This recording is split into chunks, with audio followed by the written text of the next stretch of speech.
My partner and founder of Enlign Business Brokerage and managing director on the phone. Jeff, are you there, buddy? I sure am. Good morning. Good morning, my friend. Hey, listen, I don't want to keep you but about 10 minutes, but we've got to go to a break. So let's do this. Before the break, tell everybody what Enlign Business Brokerage is all about, my friend. Well, we're a North Carolina-based business brokerage firm established in 2003, serving small and medium-sized business owners that are looking or needing to exit their businesses. So you and I met. I was talking to Ben. Have I been with you 10 years? Has it been 10 years? I hope not. Okay. Jeff's like, it won't be another 10, I promise you that. He's already looking for a way to end this. Well, I actually do keep track of those metrics, and it's been about 8 years. 8 years. Okay. Thank you so much for taking the call. One of the reasons, not just because I respect Jeff, that I asked him to be on the show, but he also was the past president of IBBA. He also is on the executive committee. So if there's anybody that knows the state of small business and merger and acquisitions, it's Jeff. And so I want to talk to you about that process, Jeff. But I want to go to break first so that we've got plenty of time to talk with you. So I want you to hang on till after the break. But we got about a minute. I'd love for you to talk about how you see the difference between what you do and your level of business and what I do in my level of business. You got a thought on that? Well, I think what you do is a lot harder than what I do. And I say that in all sincerity simply because Main Street or smaller transactions, 5 million revenue and below, you're engaging with clients that are great business people, very successful business people, but not very experienced in the transaction of their businesses or the exit. So you're educating the small business owner usually from the ground up, whereas I'm working primarily, I do Main Street transactions as well in the Raleigh Central North Carolina market as well, all the way out to Wilmington. But my conversations are with private equity groups, sometimes with venture capitalists, with home offices and family offices that are experienced in the purchase and sale of businesses. So while we have a lot in common, of course, I think that working in the space that you choose to can be a lot more challenging. You know, I like to tell people you deal with numbers and I deal with emotion. Is that a fair way to describe that? Well, there's emotions throughout the scale. I like to say that it doesn't matter if it's a $200,000 transaction or a $20 million transaction. Whoever's a stakeholder and sitting at that table, that's a lot of money to them. So we see emotion across the board.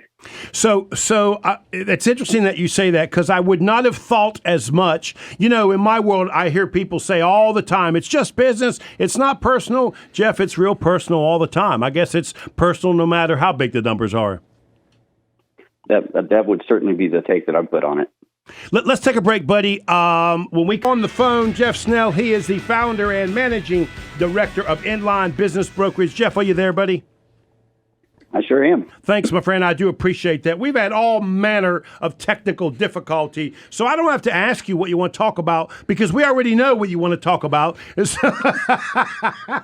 And I have some stuff that I want to talk about. Let's try and get to it so we can get to as much as we can. You wrote a article, you like to call them because you're a big brain guy, right? White pages. I call it an article about interest rates. So let's talk about that because I'll tell you something, Jeff.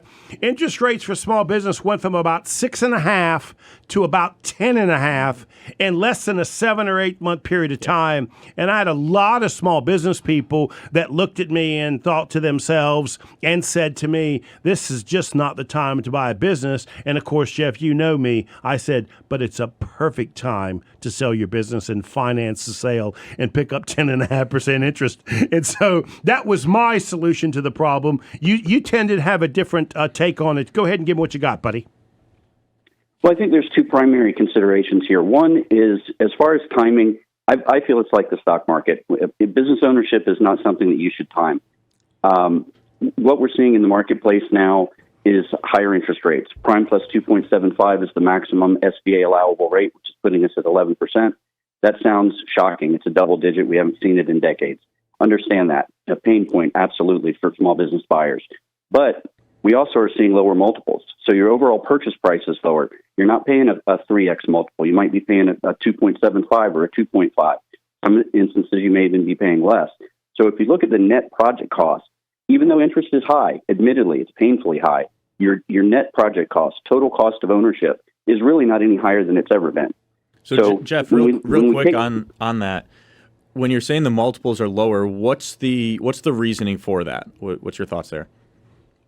Well, multiples are driven by the subjective factors in the marketplace. And in this current market, I feel that inflation combined with high interest rates are having an adverse effect on the final purchase price multiple. And just for our audience, when we're talking about multiples, this is a multiple of either seller discretionary cash flow, which is defined as the amount of money that a business generates for its owner that they can spend at their discretion. They can pay themselves a salary, dividends, they can go on trips.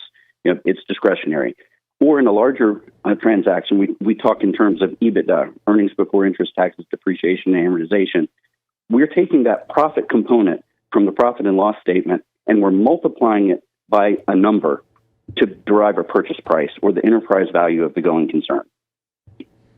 And so to clean that up for some people, what we're really saying is, how long is it going to take you to get your return back on your cash? And when we say multiple, is it 1 year, 2 year, 3 year, 4 year, 5 years, and that sort of stuff? And that's what we're trying to get a buyer to get comfortable with. At the same time, we're also trying to get a seller to be comfortable with that number. My solution... And that's assuming Yeah, go ahead. And that's assuming no growth. So most businesses that are purchased are going to continue to grow. So your effective return on investment, if you purchase at a 3 times multiple, in most cases, is going to be less than 3 years. And so my take on this, now again, for those that are listening, I deal with a lot of small businesses. My take is, why don't the seller consider financing, because you can pick up the interest rate? Ben, I'd love to get your take on financing? this. Yes, owner finance. Ben, I'd love to get your take on this as a finance kind of guy. But to me, even if you wrote me a check for the value that I think my business is worth, I can't get 10% on my money. Right. So why not finance it? I'd love to get your take on that. Yeah, right. You're essentially becoming the bank, right? You're putting yourself in that position, which is how banks make money, especially in the high interest rate type environment like now. So yeah, I mean, it makes a lot of sense. What people get hung up on is their comfort level on it. They've never done it before, the risk associated with it, things like that. It's easy and clean to say, go get your own financing, come pay me, and I'm just going to be done with it. So when you're having these conversations, Joe, how are you having those conversations with the sellers of getting them comfortable with doing owner financing? Yeah, and Jeff, this is where I want to get you involved, because I know it changes when the dollar amount gets bigger, yep. Right? But in my case, I tell them we can create triggering events inside the guarantee papers and also the loan documents, so that you're following and tracking when and how we do these owner finance deals. For example, one of the things we love to do in our deals is add triggering events. If something happens that affects the business in a material way, I, as the seller who financed your business, now my calculated risk is different, so I'm going to ask for some things differently, maybe more cash, maybe more principal to be paid, or something like that, right? Jeff, I'd love to hear your take on this, because obviously when you start dealing with $10, $20 million, that changes things, doesn't it? Well, the size certainly does, but what has happened in the last 5 weeks, SBA guidelines have changed dramatically, and proposed changes that are expected to go into effect August 1st make it such that under 511 HL, which I know nobody cares about section and verse, but sellers are going to be able to get 100% cash at closing, and buyers are potentially going to have no down payment. This is probably worthy of another segment or another show at another time. But the seller financing, as Ben said, sellers are risk averse. Human beings are risk averse. And when there's a commercial loan by a bank for a 7A program under the SBA, the commercial bank has a guarantee from the Small Business Administration. The seller doesn't. And the seller is in second position behind the bank in first position. So I tell my sellers, look, if we're talking about seller financing and we've got to make this entire package work, I want you to appreciate and understand that you're in second position, which for all intents and purposes is last position. So, and this can go to either of you, but I'm really curious of, on the flip side, the people that are looking to buy a company, and one of the options that comes up is to do seller financing. There's risk on that side too, right? Of, okay, the key is the person selling a keystone in the business, meaning when that owner goes away, the business decreases in value, things like that. So what are things you guys are looking at with somebody looking to buy a company where you can be comfortable purchasing on a seller financing situation? Jeff, you want to take that? Sure. So right out of the gate, what we're looking for is a meaningful transition period. We want that seller to hand off as much of that personal knowledge and expertise, make the introductions to clients, to vendors, to all the operational aspects of the company to mitigate or minimize the risk of that new owner not being able to be as successful. Mm-hmm. Yeah, that makes a lot of sense. It's in our world, because we've brought advisors on, and one of the things that's come up is an advisor looking to make a change, come join us, and we are their retirement plan. And what we've seen, and this is not just our industry wide, but really throughout industries, is if the person comes and leaves within 6 months or a year, there's a mass exodus of clients. So it makes a lot of sense of what you're saying of having a meaningful transition period, because that allows there to be some continuity. Clients or customers are not upended, and it provides that stability that a buyer is looking for. You know, it's interesting because what you're describing is some of the triggering events we put in our loan guarantee documents and promissory notes. For example, a triggering event that I use a lot is if gross sales drop below 20% of what I sold it to you for, right?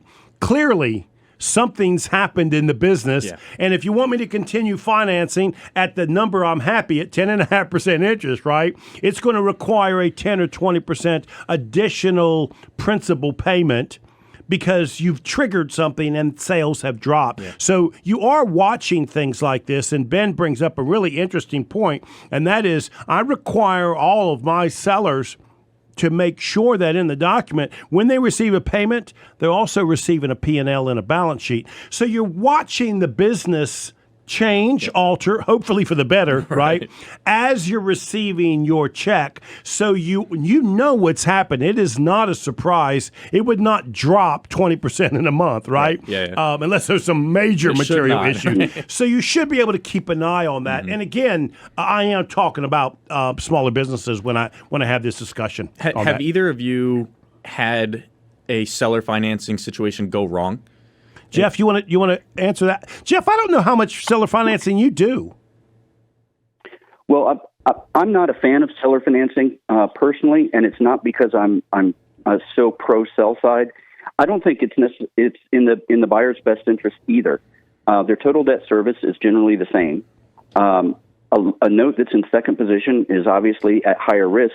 In theory, should have a higher interest rate than the SBA guaranteed note. We don't see that in the marketplace, but from a theoretical perspective, that makes logical sense. So we have, as business intermediaries, business brokers, merger and acquisition advisors, have a huge toolbox of structuring tools that we can bring to the table that I feel are more effective and better for the seller as well as better for the buyer than seller financing. Now, is that in our toolbox? Absolutely. Is there a component of it in transactions? Yes, but it's not the first tool that we generally pull out. And this is why Jeff's in Raleigh and I'm in Charlotte. We get along for 8 years. I absolutely disagree with him in that, for me, at my level, about 95% of all my deals have owner financing. Really? As a core factor. For me, it is the best, fastest, most efficient way for a seller to not only maximize the value, but also get an interest rate on dollars that the only way they can realize them is to get is for you to finance it. But remember, that's because I'm doing smaller deals, right? So banks aren't just throwing money at these smaller deals like they do want to finance these larger deals. And the higher you go up, the prime plus is lower, right? Like that's Apple correct. Trying to get money versus us trying to get money is obviously significantly different. That's correct. Jeff, you wanted to beat on me, Jeff? Go ahead. No, I'm not going to beat on you. These are all tools that are at our disposal, and we're expected to fashion them together in a manner that works for everyone. So seller financing isn't bad. I just don't think it's the best. Yeah. And for the audience, let's define what small and large transactions are, because that's a pretty subjective approach. You and I know what we're talking about. Ben knows what we're talking about. Well, but small transactions I define generally as under $1 million. Larger transactions, and that's enterprise value, not cash flow or EBITDA. That's right. So when we're talking about seller financing, that phrase, is often misunderstood. So you go to the biggest business for sale website in the world, and there's a box that says seller financing, and it's either checked or it's not. Well, that's pretty vague, because seller financing does not mean, by my definition, that the seller is going to finance 90% of the transaction. It historically meant that they were willing to participate in seller financing because many people thought it was an SBA requirement, when in fact, seller financing has never been an SBA requirement, although some lenders do imply or actually state that it is. Yeah, and Jeff makes a great point. I'm selling businesses at cost of $1 million or less. He is absolutely correct. When I get over $1 million, you just have to get a bank involved in some. So Jeff and I are saying the same thing, although I love to disagree with him. But the truth is, if you're under $1 million, I'll be honest with you, if you're under about $700,000, I am a firm believer that owner financing, and I mean a large portion of the deal, is owner financing and is the primary loan and financing source. Mm-hmm. When you get over that number, you really do need a bank because, and I'll tell you how this works, you cannot get enough cash that it's worth selling your business, right? You need a certain amount of cash, or you might as well just keep owning your business. Exactly. And so there is a number that you're looking for, and if the business has a certain value, then owner financing really works. When you get over that number, go right ahead. I think it's worth noting as well that if you're doing a large percentage of seller financing, by definition, you're in first position. So that risk factor that I mentioned earlier in the segment is off the table. You're now in first position. You have recourse with a personal guarantee with the UCC1 filing. That is correct. That is absolutely correct. But additionally, where this tool, when it is a majority of seller financing and not 10% as an example, the seller is going to realize tax advantages, because if you sell $1 million business and you collect $1 million at the closing table, your taxable income net of basis and other personal factors is $1 million.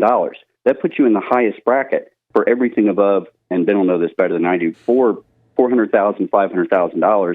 Whereas if you're taking structured payments over the course of 5 years, for example, you're going to be in lower brackets, and your net return on that transaction is going to be higher. Oh, so you just hit my sweet spot. Because taxes is over and above the benefit of the interest rate. Jeff, I don't have time to continue talking about this, buddy. Thank you so much. I really do appreciate it. We need to get you back on with Ben, and we can dig into the whole tax thing. Yep. But like I was afraid, Ben, I told you, we get Jeff involved, we're going to get into the weeds. We're going to lose a lot of people. Jeff Snell, managing partner and founder of Enlign Business Brokerage. My friend, thank you so much. Thank you both. It was good to be a part. We'll talk to you next time. You got it, buddy. You are listening to Local Biz Now. I am Joe Vagnone. You are listening to the #1 talk business show in all of North Carolina, and this is a small segment on why, because we know what we're talking about. Also, I got to tell you this. If it's Friday morning, I'm spilling a cup of black powder coffee all over my shirt as Ben's laughing at me. We'll be right back.